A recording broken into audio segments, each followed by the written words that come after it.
Good afternoon, guys. This is Angie with Earth Seeds and Water, and today I am making another recipe using chickpeas, but today we're going to be using some of that liquid that I've asked you guys to reserve. So we're using the aquafaba, and we're going to use this in today's recipe, which is going to be a tofu scramble. And there's so many different recipes out there for tofu scramble, which is the vegan version of kind of like scrambled eggs. So I know with me, when I started doing this, my number one complaint was that it wasn't as creamy as scrambled eggs. So after working on the recipe and tweaking it here and tweaking it there, I was finally able to come up with something that I think is very good and very close to it.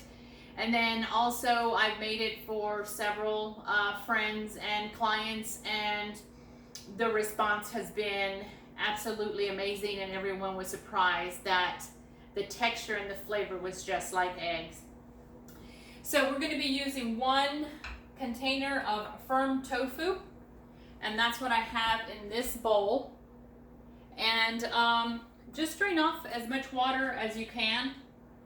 I don't put mine in the press because to me really it's not that big deal. The more liquid that's within the tofu, the better, because we're going to cook it at a slow temperature for a longer time. All right, so we have 1 cup of diced onion, and I am using a sweet Vidalia onion with this one. And I've got my hot pan, and there's no oil in this. But if you want to use oil, please go ahead and use that. And so I'm just going to add my onions directly to it. And again, the liquid or the water within the onion and the sugars in it will help it caramelize. We're also going to use 2 cloves of garlic. And I know I tell you guys I'm very frugal, but I went to Lidl yesterday and they sell a bag of already peeled garlic for like $2.99, and you get like 6 garlic cloves in each one of these little bags. And so to me that's well worth the money. I don't have to worry about trying to peel it or any of that kind of stuff. And I mean, I don't really know how much of it goes to waste when you're trying to get it out of that husk. All right, so here we go. The onions are starting to caramelize. It doesn't take long, especially when your pan is really hot. Now what we're going to do is we're just going to add the garlic to it. And all I do is just take my knife. If you're scared to get cut, you can use one of these food scrapers, and just put it flat up against the garlic, and then just hit it with the palm of your hand, flatten it out. That makes it a lot easier to dice. And when you're chopping, please remember to keep your finger behind and your fingers tucked in. You don't want to cut yourself. And don't let the tip of the knife come off the cutting board. You're just kind of moving it around back and forth. Scrape it. Scrape down on the side and wipe the top of. Don't ever reach down toward where the blade is at. Alright, so we're done there. Scrape it onto your food scraper and put it in there. We don't want to put it in there at the same time that we do the onion, because what happens is if the garlic gets cooked too quickly or too much or gets burnt, it's going to have a very bitter taste, and it's going to mess up your meal. All right, if you don't have fresh garlic, you can use 1 tablespoon or 2 teaspoons of garlic powder, whichever you prefer, depending on how much you like garlic. If you don't like garlic, you don't have to add it. All right, so now that that's going, we're going to prepare our tofu. And all I have is that old-fashioned potato masher. And you're just going to mash this down.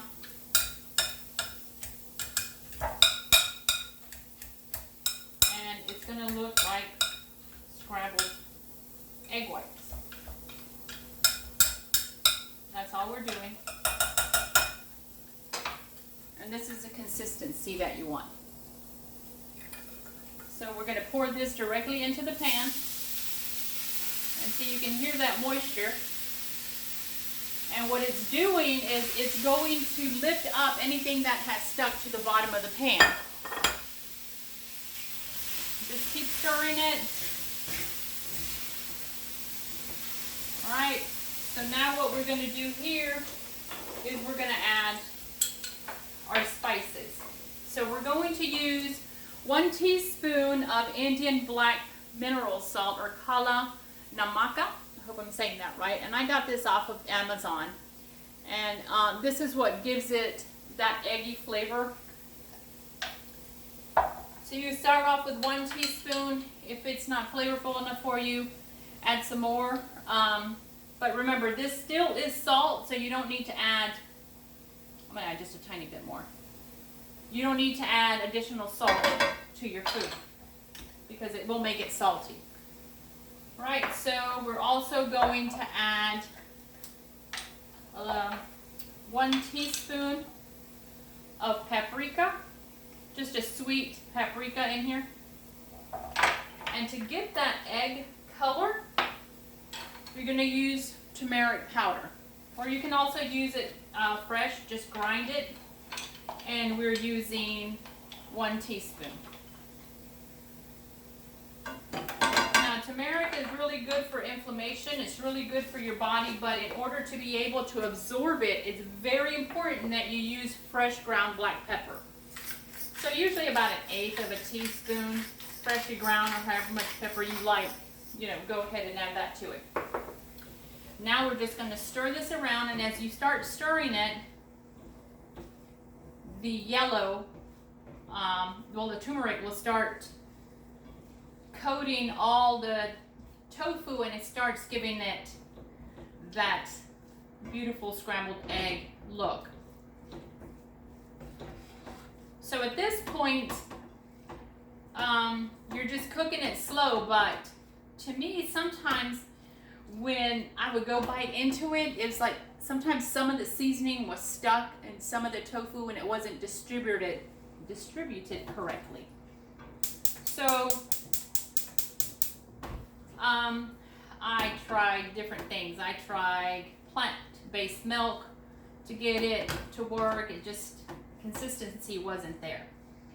So this is where the aquafaba comes in. You're going to turn your heat up just when you get to this section, because this is what it looks like. You see that? Alright, so here you're going to add a whole cup full of the aquafaba, and you're going to let that boil for probably about 2 to 3 minutes, depending on your stove, and again, depending on your pan. And again, I'm not using any oil in this, but if you did use oil, then, it's fine. It's just added fat to me, and I know some people really like the taste of that the oil gives it. But honestly, I haven't missed it at all. I hardly ever use any oil. I've been doing this for almost 5 years. So what we're going to do is we're going to make tacos. So these are some blue corn tortillas, and they sell these at La Única sometimes, the one here on White Horse Road, and they make those fresh, or you can buy the dried blue corn masa and make these yourself, and I'll do a class on that later on. So you turn on your skillet, and then you just put your tortillas down, and you let them heat up 30 seconds to a minute on each side. So while this is cooking down, I was going to share with you just a little something. So I went to a Latin market in Atlanta, and I know I found these cute little white eggplants. They're very dense, but they have a really good flavor. And you cook them like you would regular eggplant. You cut this off and you slice it, and you want to put this in some some water that has some salt in it to draw out the extra salt, as crazy as that is. Rinse it and then dry it, and then you can pan fry it. You can just, like I said, you can cook it like you would any other eggplant. So these are really cute. I cooked these the other day. And then this is a chayote. This is very similar to a squash, and this is used in soups.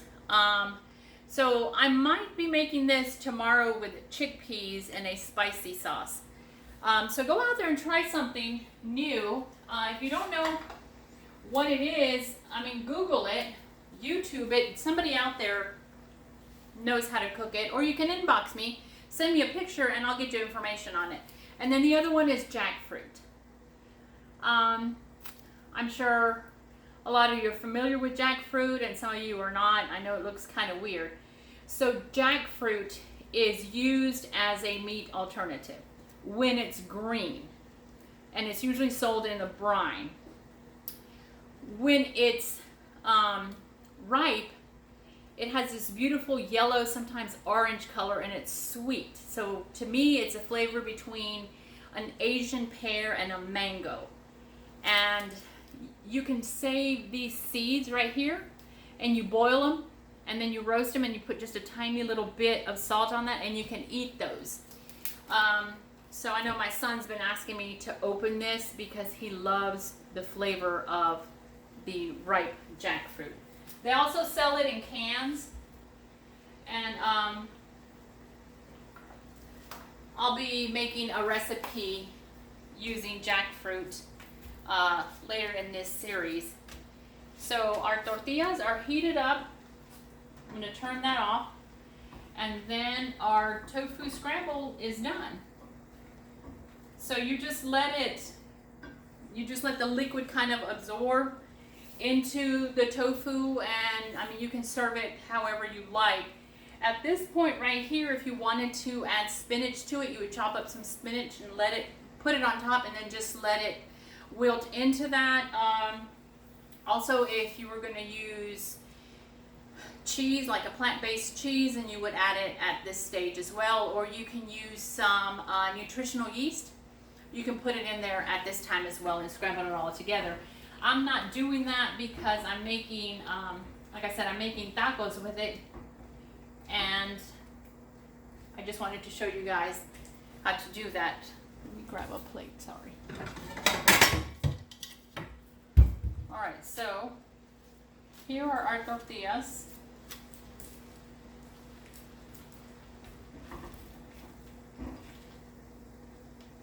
Put your eggs on there.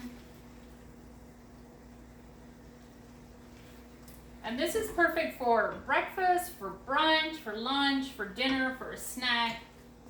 I mean, seriously, tacos are life. I've got some fresh aguacate here and some purple onion, just to give it some color, to make it look all nice and pretty.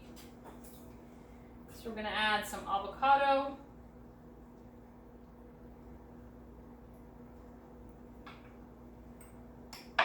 We'll add a little bit of purple onion. And here's the spinach, and this is just baby spinach. Just tear it with your hands and then just put it on top.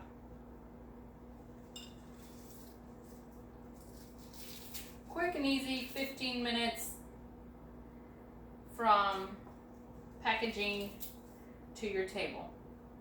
And I've got two different sauces here. I've got a creamy chipotle sauce right here that you can pour on it, or I've got that wonderful tomatillo serrano hot sauce. This one's really, really spicy, so I'll give this one to my husband. So here we are. There are your tacos. Look at all those gorgeous colors. Anyway, thank you so much. I hope you guys try this. Tell me what you think, and tag me on Instagram or inbox me. Thank you so much. Take care of yourselves, and remember, go out there and explore. Try something new. You might surprise yourself. All right, bye-bye.